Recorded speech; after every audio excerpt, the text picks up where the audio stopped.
하나님이 주신 말씀은 예레미야 30장 1절에서 11절의 말씀입니다.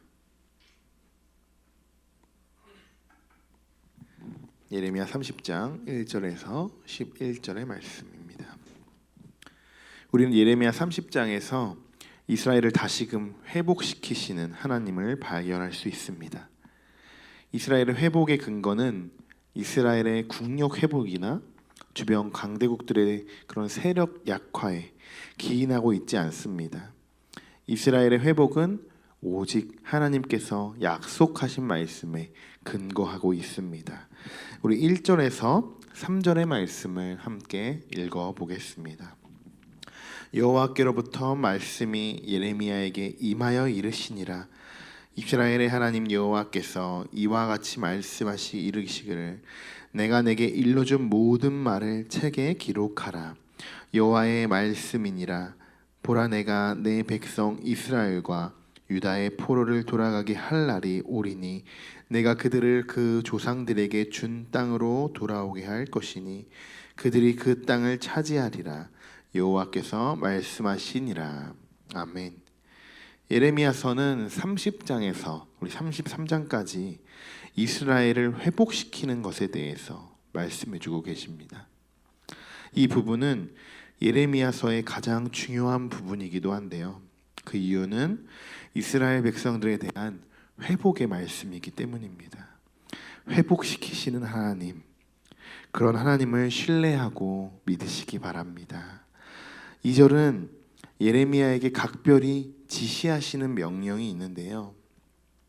하나님께서 명하시는 모든 말씀을 책으로 기록하라고 명령하십니다.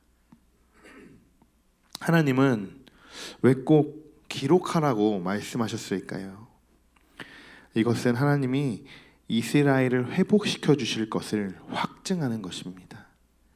하나님이 예레미야를 통해 하신 말씀을 반드시 이룬다는 것이고 특별히 더 강조하는 말씀인 것이죠. 오늘날로 비춰보면 서약서 또는 보증서와 같은 의미인 것입니다.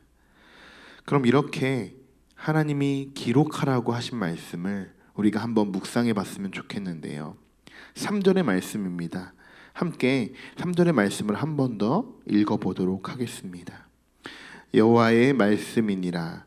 보라, 내가 내 백성 이스라엘과 유다의 포로로 돌아가게 할 날이 오리니 내가 그들을 그 조상들에게 준 땅으로 돌아오게 할 것이니 그들이 그 땅을 차지하리라. 여호와께서 말씀하시니라. 아멘. 이 절에서 돌아오게 한다라는 말을 히브리어로는 슈브라고 합니다. 이 단어는 구약에서 자주 등장하는 단어이고 이것은 재산 따위를 회복시킨다라는 의미로 해석되어집니다. 그래서 오늘 본문으로 비추어 볼 때 이스라엘 백성들 또한 포로에서 돌아올 뿐 아니라 그들의 재산도 회복될 것이라는 말씀인 것입니다. 성도 여러분, 한 번 더 말씀드립니다. 하나님은 회복시키시는 하나님이시라는 것을 믿으시기 바랍니다. 그리고 다시 일으켜 세우실 때는 하나님께서 어떻게 하십니까? 이전보다 더 큰 축복으로 우리에게 부어주신다는 것입니다. 하나님은 포로로 잡혀간 유다 백성들을 옛 기업으로 허락하신 이스라엘과 유다의 땅으로 돌아오게 하여서 그 땅을 이전보다 더 크게 차지하게 하실 것을 약속하시는 것입니다. 이것은 하나님의 심판을 이겨낸 자들만이 누릴 수 있는 축복입니다. 예레미야 29장, 우리 29장 10절의 말씀을 보면 바벨론에서 70년이 차면 내가 너희를 돌보고 나의 선한 말을 너희에게 성취하여 너희를 이곳으로 돌아오게 하리라. 70년 동안 이들은 포로 생활을 하다가 돌아오게 되는 것입니다. 그리고 11절에 이렇게 기록하고 있죠. 너희를 향한 나의 생각을 내가 아나니 평안이요 재앙이 아니니라. 너희에게 미래와 희망을 주는 것이니라. 70년이면 결코 짧은 기간이 아닙니다. 그냥 평범하게 70년을 살아도 길다면 길 시간일 텐데 지금 이스라엘 백성들은 포로로 그곳에서 70년 동안 하나님의 심판을 받고 있는 것입니다. 정말 견디기 힘들었을 것이고 많은 사람들이 죽고 또 새 생명이 태어나고 그들에게는 희망이 전혀 보이지 않았을 수도 있습니다. 하지만 하나님은 그들에게 약속하셨습니다. 너희에게 내가 주는 것은 재앙이 아니라 미래의 희망을 주는 것이다. 우리가 앞장에서 묵상했던 것처럼 우리의 생각으로는 도저히 하나님의 계획을 알 수 없다는 것, 그 고백을 여러분도 하시기를 원합니다. 우리가 지금 당장 볼 때 이것이 재앙이고 또 우리는 이게 끝이야, 더 이상 우리에게는 희망이 없는 거야 라고 생각할 수 있지만, 하나님은 우리와 반대로 이 모든 계획을 가지고 그 계획 속에서 우리를 심판하시고 더 큰 축복을 주시기 위해서 일하고 계셨던 것입니다. 우리에게 지금 하나님이 이와 동일하게 이렇게 일하고 계신다는 것입니다. 성도 여러분, 비록 지금은 우리 눈앞이 보이지 않을지라도 하나님의 말씀을 끝까지 붙들고 걸어가 보시기를 축복합니다. 이번에는 4절에서 11절의 말씀을 함께 읽어보려고 하는데요. 이 부분은 크게 세 가지로 나뉠 수가 있습니다.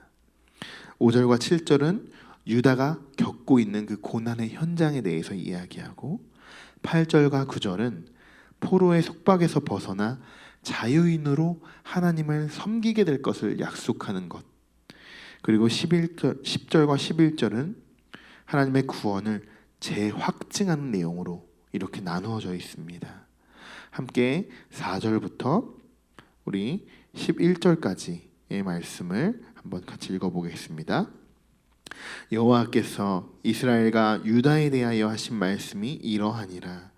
여호와께서 이와 같이 말씀하시되 우리가 무서워 떠는 자의 소리를 들으니 두려움이요 평안함이 아니로다. 너희는 자식을 해산하는 남자가 있는가 물어보라. 어찌하여 모든 남자가 해산하는 여자같이 손을 자기 허리에 대고 모든 얼굴이 겁에 질려 새파래졌는가. 슬프다 그날이여, 그와 같이 엄청난 날이 없으리라. 그날은 야곱의 환난의 때가 되미로다. 그러나 그가 환난에서 구하여냄을 얻으리로다. 만군의 여호와의 말씀이라. 그날에 내가 내 목에서 그 멍에를 꺾어버리며 내 포박을 끊으리니 다시는 이방인을 섬기지 않으리라. 그들은 하나님의 하나님 여호와 그들을 섬기며 내가 그들을 위하여 세울 그들의 왕 다윗을 섬기리라. 여호와의 말씀이니라. 그러므로 나의 종 야곱아, 너는 두려워하지 말라. 이스라엘아, 놀라지 말라. 내가 너를 먼 곳에서부터 구원하고 내 자손을 잡혀가 있는 땅에서 구원하리니 야곱이 돌아와서 태평과 안락을 누릴 것이며 두렵게 할 자가 없으리라. 이는 여호와의 말씀이라. 내가 너와 함께 있어 너를 구원할 것이라. 너를 흩었던 그 모든 이방을 내가 멸망시키리라. 그럴지라도 너만은 멸망시키지 아니하리라. 그러나 내가 법에 따라 너를 징계할 것이요 결코 무지한 자로만 여기지는 아니하리라. 아멘. 먼저 5절과 7절, 유다가 겪고 있는 고난의 현장을 살펴보면 애타는 심정으로 유다 백성들을 바라보시는 하나님께서 들으신 어떠한 소리에 초점을 맞추게 됩니다. 그 소리는 두려움 속에서 외치는, 마치 여인들이 해산의 고통을 겪는 것처럼 남자들이 그 고통을 인하여 얼굴빛이 창백해져 있는 하나님의 그들의 고통의 소리를 들으신 것입니다. 사람이 느낄 수 있는 최고의 고통 중 하나는 해산의 고통이라고 합니다. 남자들은 아무리 말해도 그 고통을 느끼지 못하겠지만 지금 하나님은 그런 고통을 겪는 남자들이 외치는 소리를 듣는 것이죠. 지금 유다 사람들이 얼마나 극심한 고통 속에 처해 있는지 알 수 있는 부분입니다. 하나님은 이렇게 외치는 자들의 소리를 들으시고 이런 일이 있을 법한 일인지를 묻고 또 봐라 이렇게 말씀하십니다. 또 8절과 9절의 말씀을 살펴보면 절망의 현실 속에서 심판 너머에 기다리는 하나님의 극적인 구원의 장이 준비되어 있음을 알려주십니다. 8절은 유다 백성들이 이방인의 포로의 울무에서 벗어나 자유인의 신분으로 하나님을 섬기게 될 것을 선포하고 있고, 9절은 하나님의 백성이 장차 미래에 오실 다윗 같은 왕, 즉 예수 그리스도를 섬기게 될 것이라는 것을 약속하고 있습니다. 그리고 마지막으로 10절과 11절은 하나님이 그들을 포로에서 해방시킬 것이기 때문에 두려워 말고 놀라지 말 것이라고 지시하십니다. 하지만 하나님은 그들의 죄악을 없었던 일로는 덮어두시거나 죄 없는 자로 여기지 않으시겠다라고 말씀하십니다. 하나님의 긍휼하심으로 그 택한 백성들을 완멸히 진멸하지 않으실 것이다라고 또 말씀하시는 것이죠. 우리가 여기서 잘 생각해보고 넘어가야 할 말씀이 있습니다. 11절 하반절에 그러나 내가 법에 따라 너를 징계할 것이요 결코 무죄한 자로만 여기지는 아니하리라. 이 말씀은 우리가 전주에도 살펴본 말씀, 하나님의 공의라는 말씀입니다. 하나님의 공의로 인하여 저들을 먼저 징계하신 후에 회복시켜 주시겠다는 말씀인 것입니다.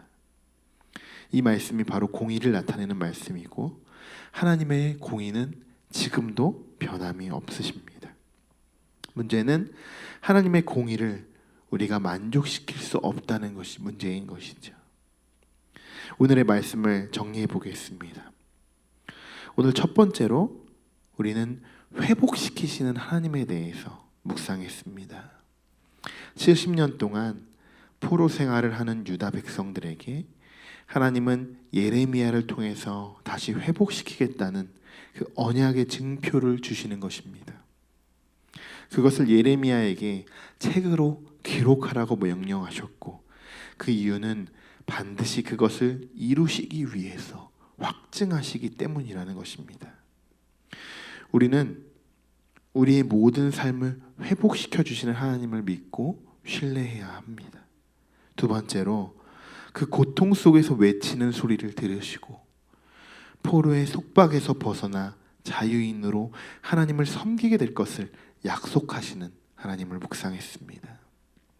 결국 하나님은 공의의 하나님이시고 우리는 하나님의 뜻과 계획에 따라가기만 한다면 우리에게 축복을 부어주시는 분이시라는 것을 오늘 한 번 더 깨닫는 시간이었습니다.